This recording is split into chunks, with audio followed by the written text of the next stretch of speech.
The police stormed my cabin for the 5th time in 3 months, sirens wailing, as if I had committed some unspeakable crime. But my only crime was painting my porch blue. What they didn't know was that their bullying and intimidation were about to backfire, exposing secrets that would shake this entire community to its core. Before we dive in, make sure to hit that subscribe button and join our channel for more unbelievable real-life HOA and property drama stories. Your support helps us bring you the wildest neighborhood battles that people are actually living through. When I first moved to Lake, I thought I had found peace. The cabin sat on the quiet northern shore, tucked among towering pines, its view stretching across calm waters that glimmered gold in the setting sun. It wasn't just a house. It was a dream, a place where I could work as a freelance programmer while reconnecting with the simple beauty of nature. But dreams can sour quickly when tyrants are lurking nearby. The trouble began with a single paintbrush stroke. I had decided to repaint the weathered boards of my porch a deep cobalt blue. To me, it wasn't just a color. It was freedom, identity, and a fresh start. To the president of the Pinecrest Lake Homeowners Association, Diana Peterson, it was a declaration of war. From the moment she saw it, Diana began circling my life like a hawk spotting prey. She wasn't content to ignore me, even though my cabin was not part of her HOA. She saw my porch as an insult to her control, a crack in the image she had spent decades enforcing. Beige walls, brown roof, identical mailboxes, identical lives. And now me. The notices came first. Slipped under my door. Taped to my mailbox. Demanding I comply with community standards. I pinned them to a corkboard in my office and laughed. After all, the deed to my property proved I was outside HOA boundaries. What power could she possibly have over me? But Diana wasn't a woman who gave up easily. Soon, the sheriff's cruiser began pulling into my driveway. First 4 unauthorized construction. Then 4 noise complaints. Then 4 illegal landscaping. Each accusation more absurd than the last. Each visit a performance with Diana watching smugly from the street, certain she was tightening her grip. By the 5th police visit, it was clear this wasn't just about a porch. This was a campaign. And I wasn't the only target. Neighbors whispered warnings. A retired judge told me to document everything. A young designer across the lake confessed she had been fined for leaving her recycling bin out too long. The picture came into focus.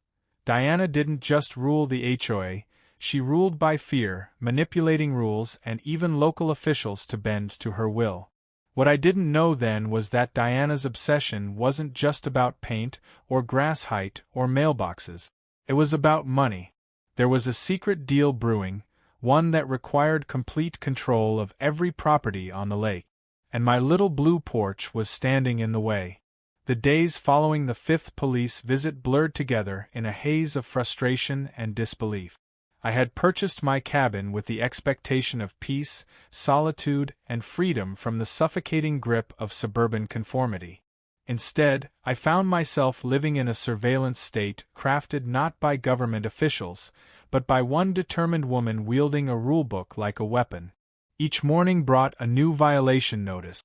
The accusations grew increasingly absurd, ranging from unsanctioned bird feeder placement to excessive lake viewing, as though even sitting on my porch and enjoying the view was an offense. The pattern was unmistakable. Diana was fabricating reasons to justify constant intrusion into my life. I started a dedicated file, meticulously organizing every notice with dates, times, and photographs. My father, a retired attorney, had once told me that bullies only stop when forced to confront their behavior in front of others. His advice echoed in my mind each time I opened the folder and slid another notice into its sleeve. This was evidence that one day, I suspected, would become my shield and my sword. But Diana's tactics stretched far beyond paper threat. She had allies on her HOA board who acted like spies, patrolling the neighborhood with phones in hand, snapping photos of my car, my lawn, even the wildflowers I had planted along the walkway. When I confronted one of them with a raised eyebrow, she scurried off wordlessly, but the message was clear. I was being watched, catalogued, and targeted. Word spread quickly among the non-HOA property owners. There were only 5 of us on the northern edge of the lake, a cluster of stubborn holdouts whose independence Diana regarded as a personal insult. I began hearing their stories. One had been harassed for months until he finally sold at a loss. Another discovered his boat mysteriously unmoored during a storm, costing him thousands in repairs. Each tale added weight to the realization that I wasn't dealing with a petty neighborhood squabble. This was organized pressure, a calculated campaign to drive out dissenters. Late one evening, while organizing my growing file of evidence, I discovered something in the county archives that shifted everything. Old meeting minutes, yellowed and brittle, revealed the original purpose of the Lake Association back in the 1970s. It had started as a cooperative effort, residents pooling resources to maintain shared docks, stock fish, and host community events. There was no mention of aesthetic rules, no obsession with control. Somewhere along the line, that spirit had curdled into authoritarianism. Diana hadn't built a community, she had built a kingdom. As the harassment escalated, my resolve hardened. I refused to repaint my porch. I refused to remove the bird feeder. I refused to trim the grass to precisely 4 inches, as one notice demanded. Each act of defiance felt both petty and monumental, a small assertion of freedom in the face of a system designed to crush individuality. But Diana had one advantage I lacked: connections. She had cultivated relationships with local officials, generously donating to campaigns and hosting elaborate HOA functions that doubled as networking events. The sheriff himself, though sympathetic, warned me that her influence reached deep into the county council. His visits grew more reluctant each time, his sighs heavier, but the calls kept coming, and he was bound to respond. It became clear that Diana's reach extended beyond neighborhood politics. I discovered through whispered conversations and careful research that she was entangled with a developer, a powerful group eager to transform Lake Pinehurst into a luxury resort. The plan required unanimous control of the shoreline, every cabin included under HOA jurisdiction. My refusal to bend wasn't just defiance, it was obstruction of a multi-million-dollar payday. This realization shifted my perspective. The endless notices, the false police reports, the whispers in town, they weren't random harassment. They were deliberate tactics meant to grind me down until I either complied or sold. I wasn't just standing up for myself anymore. I was standing in the way of a machine that devoured communities and spit out profit. The more I uncovered, the more I realized I couldn't fight this battle alone. Quietly, I reached out to the other non-HOA cabin owners. We met discreetly at night, away from Diana's watchful eyes. Stories poured out, each one more unsettling than the last. We formed an unspoken alliance, promising to share information and stand firm together.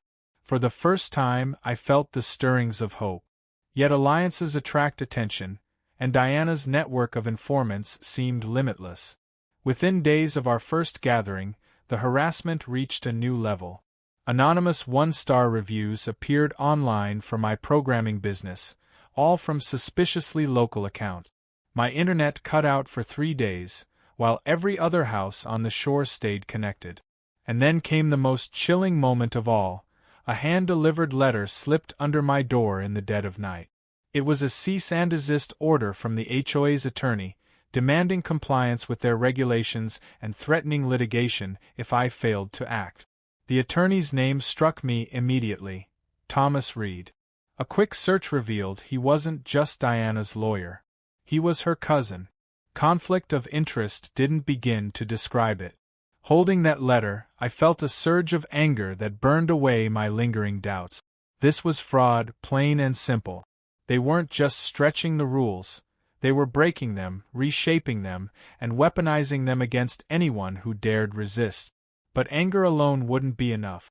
I needed proof.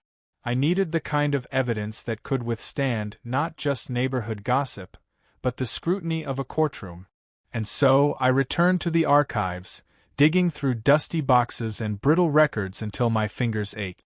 I found patterns, cases where other cabins had been harassed into selling, cases where offers mysteriously aligned with the cost of damages inflicted by storms or accidents.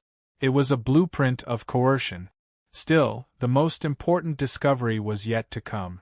Buried deep in the archives, in a box no one had touched for decades, I stumbled across a faded map. A faint pencil notation stretched across the lake's northern shore, Historic Overlay Zone. At first, it seemed insignificant, but something about it tugged at me, a thread waiting to be pulled. That night, staring at the map under the glow of my desk lamp, I couldn't shake the feeling that this cryptic detail held the key to everything. The discovery of that faintly penciled phrase, Historic Overlay Zone, haunted me for days. It was scribbled across a decades-old map of the lake, almost forgotten among stacks of yellowing documents.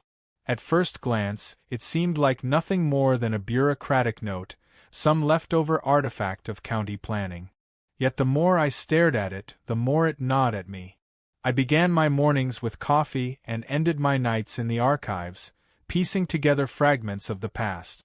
The county records office became my second home, its fluorescent lights buzzing overhead as I sifted through file after file. Old meeting minutes, faded photographs, handwritten memos from long-gone council members. Each scrap painted a picture of a community that had once valued cooperation before the iron fist of the HOA took hold. The deeper I dug, the clearer it became. The Historic Overlay Zone was no footnote. It was a designation, granted in 1968, to protect the natural and historical integrity of Lake Pinehurst. Back then, the rustic cabins, untouched forest, and clear waters had been considered valuable cultural heritage. The overlay prohibited large-scale commercial development, required preservation of original structures, and, most importantly, restricted the power of private associations to impose sweeping changes. In short, the overlay was a legal shield. And it had been quietly forgotten, perhaps even deliberately buried, when the HOA came into power. I felt a surge of cautious triumph. If I could prove the overlay was still in effect, Diana's grand scheme would collapse. The resort plans, the fraudulent boundary maps, the fabricated violations, everything would unravel in an instant. But knowing the truth and wielding it effectively were two different battles. Diana had spent years consolidating her influence, and she wasn't about to let one cabin owner and a stack of old papers derail her ambitions. Almost as if sensing my discovery, the harassment escalated again. One morning, I awoke to find my car photographed from every angle, a notice accusing me of illegal parking pinned to the windshield. Later that same day, I received an anonymous letter claiming I was operating an unlicensed business from my cabin. My freelance work, which relied on reputation and client trust, began to suffer as negative reviews appeared online. They were coordinated, vicious, and all local. At night, I noticed shadows moving near my property line, figures lingering just beyond the reach of my porch light. Once, I stepped outside suddenly and caught two HOA board members retreating into the darkness, their phones glowing as they snapped last-minute photos of my yard. The message was clear. They knew I was digging, and they were determined to intimidate me into silence. But intimidation was no longer enough to make me back down. I had formed an alliance with the other non-HOA owners, and together we shared every scrap of information. One, a retired teacher, revealed that she had seen similar notations about the overlay years ago but had been dismissed when she questioned it. Another recounted how developers had tried and failed to push through resort proposals in the 1990s. All of us had pieces of the puzzle, and slowly the picture sharpened. The key came not from the archives, but from a quiet conversation with an elderly clerk at the records office. She had seen me sifting through boxes for days and finally pulled me aside. Lowering her voice, she mentioned the Wisconsin Area Freedom Act of 1983, a little-known law that specifically prohibited HOAs from enforcing rules on properties outside their registered boundaries. When combined with the overlay protections, the case against Diana and her board grew ironclad. I walked out of the records office that day with printed copies of the law, boundary maps, and preservation documents tucked into a folder that felt heavier than stone. It wasn't just paper, it was leverage. Still, I knew the danger of revealing my hand too soon. Diana had eyes everywhere, and if she caught wind of what I had uncovered, she would double her efforts to destroy me. For the time being, I kept the documents hidden, waiting for the right moment to strike. But secrecy couldn't shield me from everything.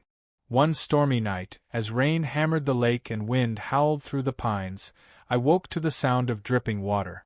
My cabin roof, old and fragile, had finally given way. Water pooled on the floor, soaking rugs and seeping into the wooden beams. By dawn, the damage was undeniable. A section of shingles had been torn away entirely. I patched it with a tarp, knowing it was only temporary. Contractors were days away, and the storm had left half the county scrambling for repairs. So I did what I could, climbing onto the slippery roof and hammering shingles back into place with the stubborn determination of someone who refused to surrender. Neighbors, non-HOA ones, brought coffee, sandwiches, and extra tarp. They didn't care about rules or aesthetics, they cared about helping someone in need. And in their kindness, I saw the community Diana could never control. Yet word of my repairs spread quickly, and within hours, Diana called an emergency meeting. Exploiting the chaos of the storm, she convinced the county emergency office to grant the HOA temporary jurisdiction over all lakefront properties, citing safety concerns. A new ordinance was passed overnight, mandating specific materials and colors for repairs, conveniently aligning with HOA standards. When I returned to the hardware store the next day, I found beige paint and standard shingles selling out rapidly. Neighbors compliant with the HOA were rushing to conform. My own repairs, though structurally sound, were suddenly illegal under the emergency order. 3 days later, a hand-delivered summons arrived at my cabin. The HOA was suing me, claiming I had violated emergency safety protocols and demanding an injunction to stop my repairs immediately. Attached was an altered boundary map, showing my cabin within their jurisdiction. The storm had damaged my roof, but Diana was determined to use it to break me entirely. The thick envelope sat heavy in my hands, its legal weight far greater than the paper it contained. Inside were the charges, typed in clinical language, accusing me of willful violation of emergency safety protocols and demanding that I cease all repairs on my cabin immediately. The HOA, represented by Diana's cousin, attorney Thomas Reed, had filed suit in county court. It was a stunning escalation, but not a surprising one. Diana had finally revealed the full extent of her tactics. When intimidation, harassment, and false police reports failed, she would bend the law itself to her will. Her plan was simple: drag me into litigation, bleed me financially, and force me to surrender out of exhaustion. But what Diana had not accounted for was the meticulous file I had built. Every notice, every photo, every witness statement was preserved, organized, and ready to counter her narrative. While she relied on bluster and intimidation, I relied on evidence. Still, the burden weighed heavily on me. Lawsuits were not battles fought in a day, they were wars of attrition. Court fees, legal maneuvers, endless delays, all designed to grind down resistance. As a freelance programmer, I lacked the deep pockets of a powerful association. Yet I also carried something Diana did not expect: stubborn resolve. The storm damage became my crucible. Day after day, I worked on repairs, carefully documenting every step. I used proper materials, ensured structural integrity, and followed safety standards, even as Diana's emergency ordinance claimed otherwise. To the casual observer, it was simply a man fixing his home. But in reality, it was a quiet act of defiance, each nail hammered into place a declaration that I would not bend. Then, unexpectedly, an ally emerged from within the enemy rank. Late one evening, my phone buzzed with an unknown number. On the other end was Patricia Anderson, the HOA treasurer. Her voice was hushed, almost fearful, as she confessed that she had witnessed Diana and Thomas altering the boundary maps before submitting them to the county. She was tired of the lies, the pressure, the manipulation. Though she spoke cautiously, her words carried the weight of truth. The documents had been falsified. It was the crack in the dam I had been waiting for. If Patricia was willing to testify, Diana's entire case could collapse. But it also meant the stakes had risen. People who betrayed Diana rarely escaped unscathed, and Patricia was risking her reputation, her position, and perhaps more. Meanwhile, whispers spread through the HOA community. Members once loyal to Diana began questioning her decisions. The emergency ordinance felt like overreach, even to those accustomed to her control. Some quietly admitted they were uncomfortable with how quickly she had seized authority after the storm, and how aggressively she had targeted the northern cabins. The tide was shifting, but Diana remained relentless. She strutted through neighborhood meetings with her usual arrogance, proclaiming that she was protecting property values and community standards. Yet behind her bravado, cracks were beginning to show. The smug confidence in her eyes gave way, now and then, to flashes of desperation. I continued my research, digging deeper into the archives, preparing my case. The evidence grew into a mountain. Boundary maps, preservation records, the Wisconsin Area Freedom Act, the development proposal promising payouts to HOA board members. Piece by piece, the puzzle assembled into a damning picture. Diana's campaign wasn't about aesthetics or safety. It was about greed, control, and a resort deal that would destroy the lake forever. One evening, as I sat on my porch, staring at the calm waters reflecting the fading sunset, I considered the weight of what lay ahead. This wasn't just about me anymore. It was about every neighbor who had been bullied, every family pressured into selling, every community destroyed by greed disguised as governance. The lawsuit would be my battleground. Courtrooms were arenas of truth, but they were also arenas of power. Diana believed she had both. What she didn't realize was that I had truth, patience, and allies gathering quietly in the shadows. The night before the hearing, I received another anonymous message slipped under my door. Unlike the others, this one didn't threaten or demand. Instead, it revealed something explosive.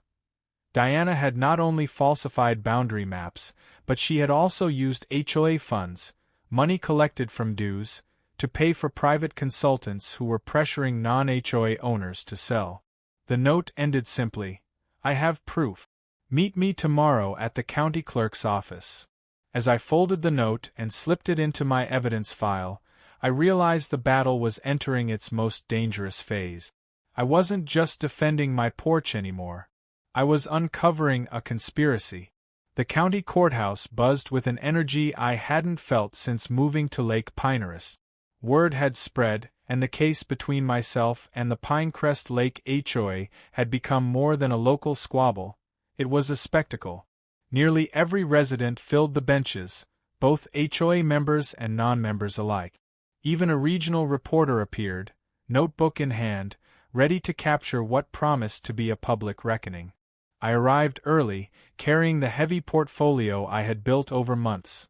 Notices, photographs, maps, statutes, sworn statements. It was my armor.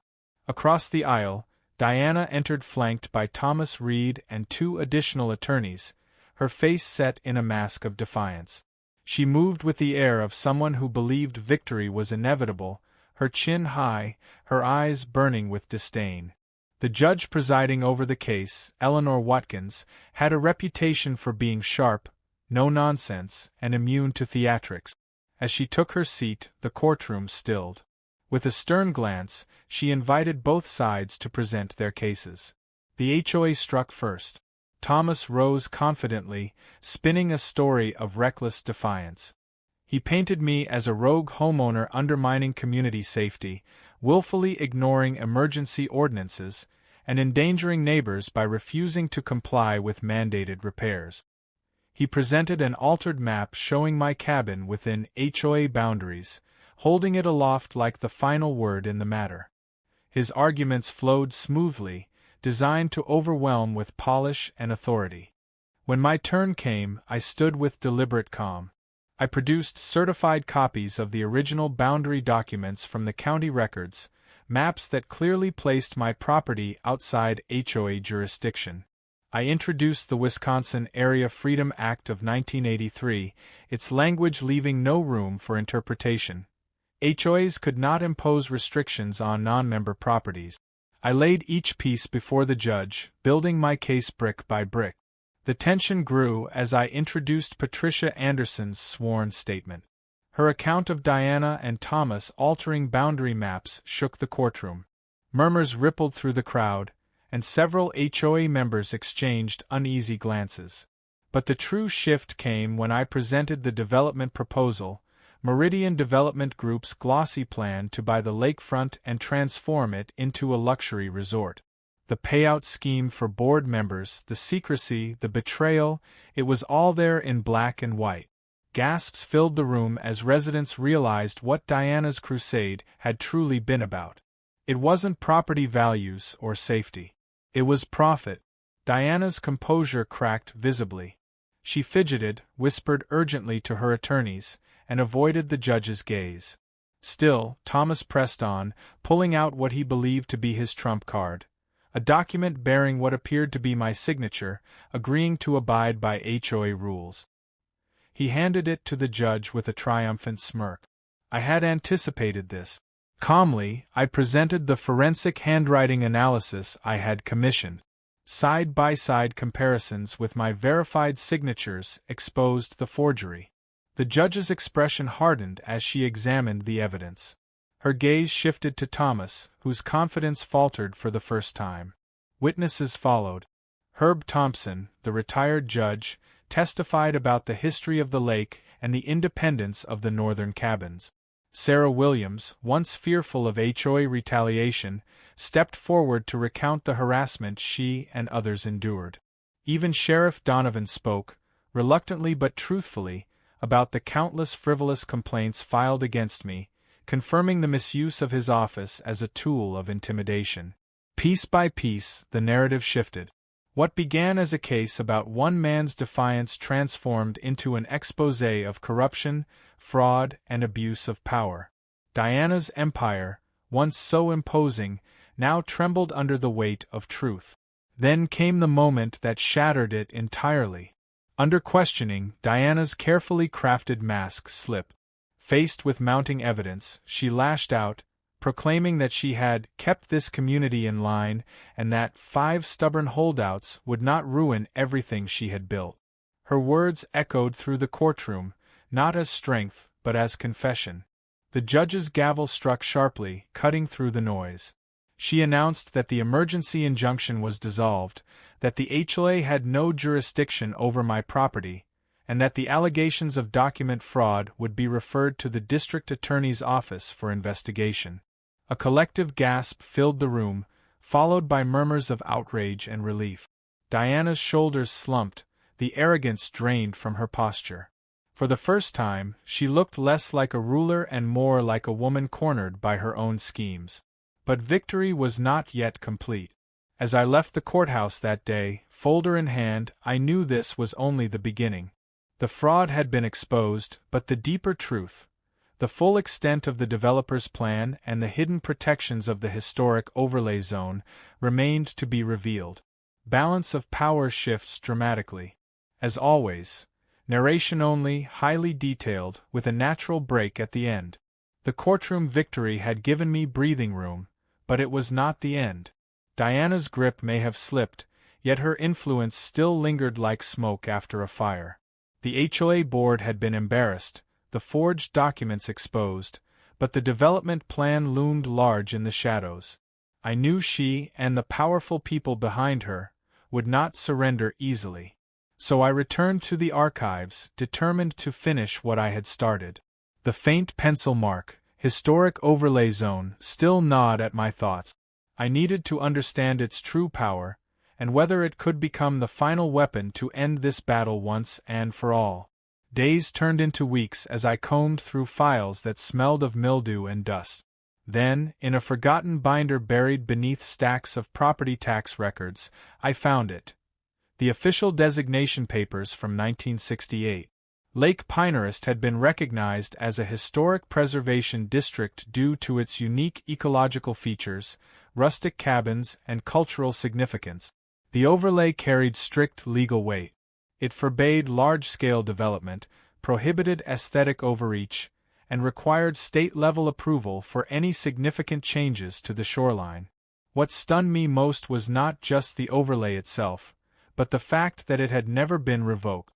Through decades of digitization, refiling, and bureaucratic neglect, it had been buried, but it remained legally binding.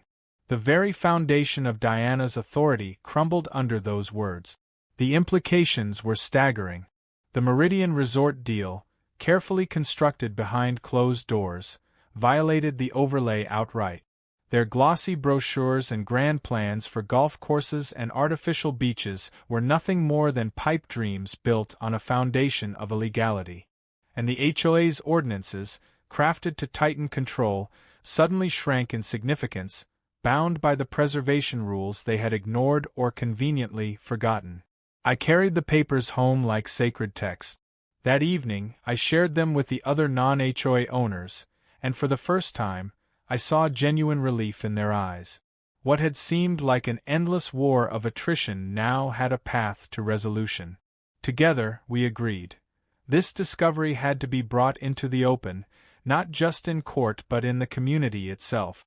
But as word spread, the backlash began. Anonymous letters appeared in my mailbox warning me to stop digging into old records.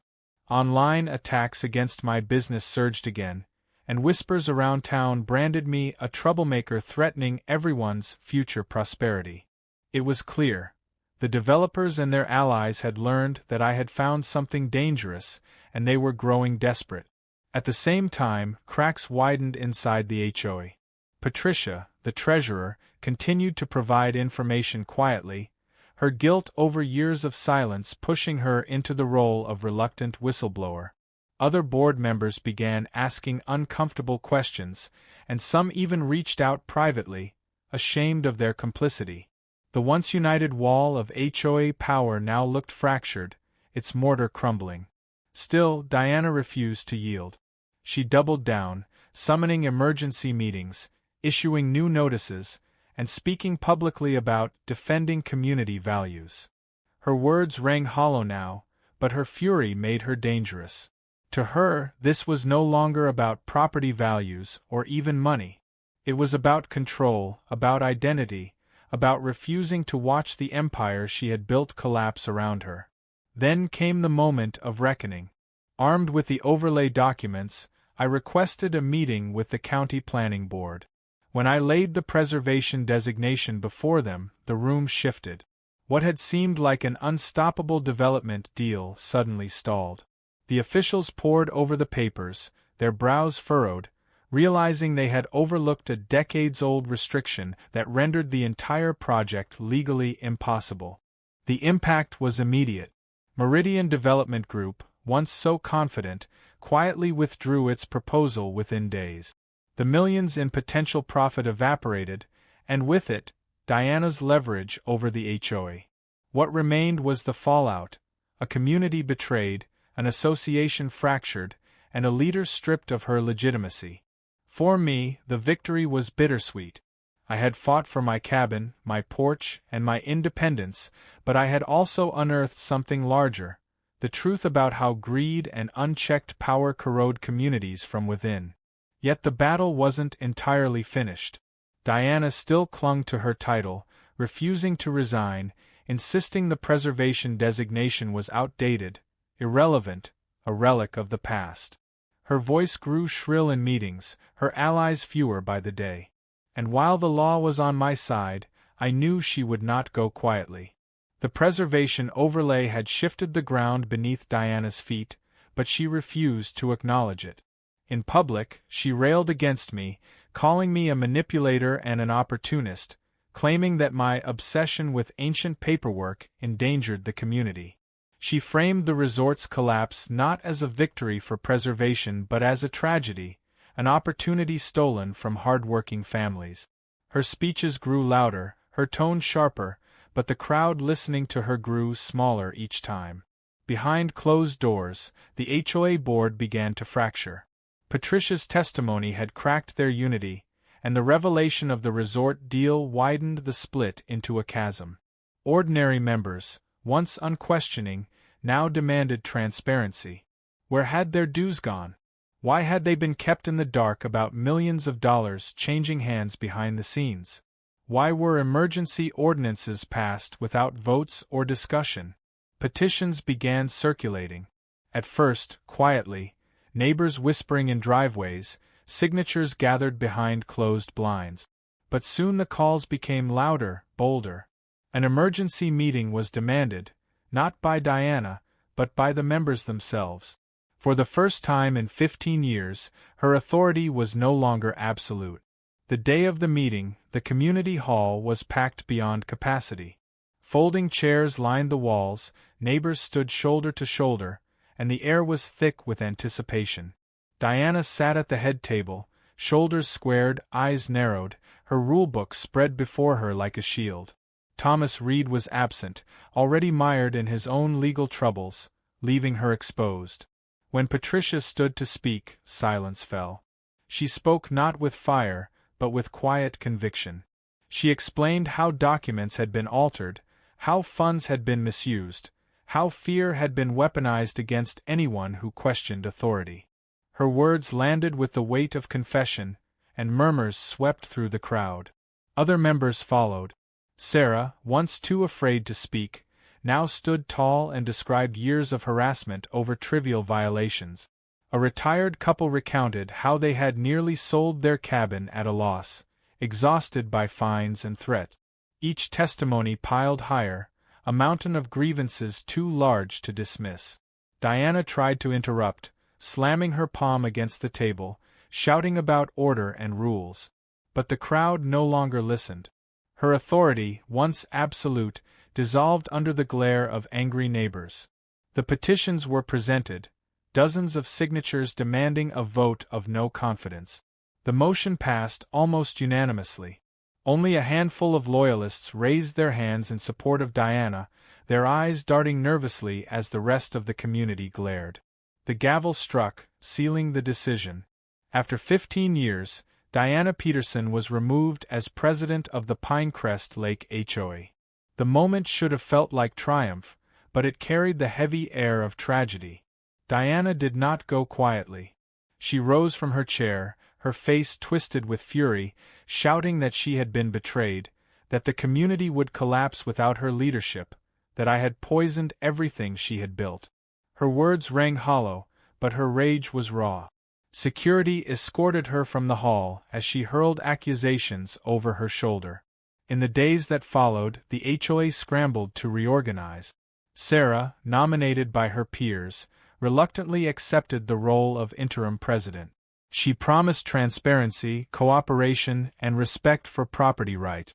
Meetings became less about punishments and more about projects, cleanups, repairs, shared celebrations. For the first time in years, the association began to resemble the cooperative it was meant to be. Yet even as the community shifted toward healing, Diana lingered like a shadow. She refused to vacate her position entirely, filing complaints, sending letters, insisting she remained the rightful leader. Her once pristine reputation had crumbled, but her obsession with control remained. Stripped of power, she became unpredictable, a woman with nothing left to lose. For me, the battle had entered a strange calm. The harassment notices stopped. The police visits ended. I walked freely around the lake without feeling watched. My cabin, once a lightning rod for conflict, became simply a home again. Yet I could not shake the sense that one final confrontation remained. Because people like Diana do not fade quietly into obscurity. They claw, they rage, they burn until the last ember is gone. And though she had lost her title, her board, and her influence, Diana still had her anger. Cliffhanger ending for Chapter 7. The revolt was over, the HOA reformed, and the community free at last. But Diana had been humiliated, and humiliation breeds desperation. Her empire had fallen, yet she was not finished. The final chapter of this battle was coming, and it would decide not just her fate, but the legacy of Lake Pinehurst itself. Perfect thumbs up. Let's close this out with Chapter 8, the final chapter. Here, Diana meets her true downfall, the community rebuilds, and the narrator reflects on what the entire fight meant. It will stay narration only, with a strong, satisfying conclusion. The weeks after Diana's removal felt like the lifting of a storm. For the first time since I had arrived at Lake Pinehurst, the air felt light, the shoreline peaceful. Neighbors who once avoided eye contact now waved from their porches. Conversations that had once been whispered in fear turned into open laughter shared at community gatherings. The HOA, under Sarah's new leadership, shifted its focus from policing to cooperation. It was not perfect, but it was human, and that was enough. But Diana lingered. Her pride, once her greatest weapon, had become her cage. She refused to accept her fall, sending angry letters to county offices, demanding her reinstatement, filing baseless complaints against the new board. Each effort failed, her influence shrinking with every rejection, but her determination only grew more desperate. Her final act came not in a boardroom or courtroom, but in a last, futile attempt to reclaim control. One evening, as the sun dipped below the horizon and the lake shimmered in orange light, I spotted her car crawling slowly past my cabin. Her once immaculate posture was gone, her shoulders slumped, her expression hollow. She no longer looked like a ruler. She looked like a ghost haunting the edges of a world that had moved on without her. In time, the legal consequences caught up. The district attorney's office pursued charges of document fraud. Thomas Reed, stripped of credibility and facing his own ethical investigation, withdrew from public life in disgrace. Diana herself was forced to sell her cherished lakefront home to pay mounting legal costs. The woman who had once lorded over the community from her pristine porch now lived in a small, aging trailer on the outskirts of town. The irony was almost too sharp to ignore. She had fought so desperately to preserve control that she lost everything. And in her fall, the community found freedom. As for me, I turned my attention back to the cabin that had sparked it all. I repaired the roof fully, restoring it with care to match both the historic preservation guidelines and my own vision of comfort.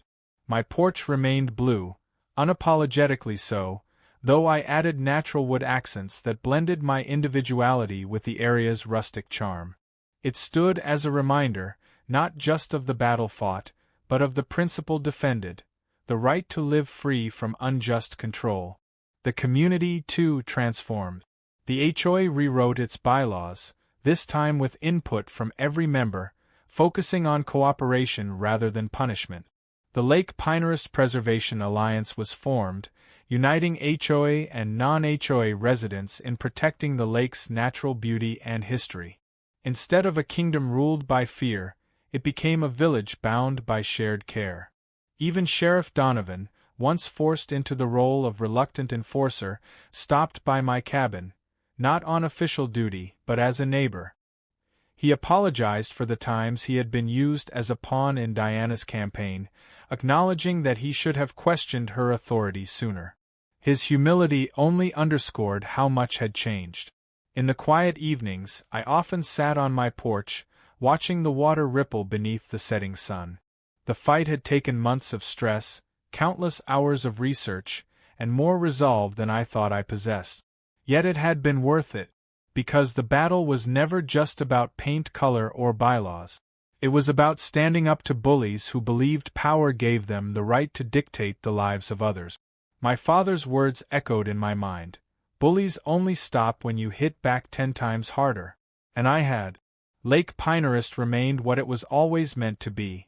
A sanctuary, a place where individuality could flourish beside community, where history and nature could coexist with progress. Not a resort. Not a kingdom. A home. And as I leaned back on that cobalt blue porch, the same one that had started the war, I realized something simple yet profound.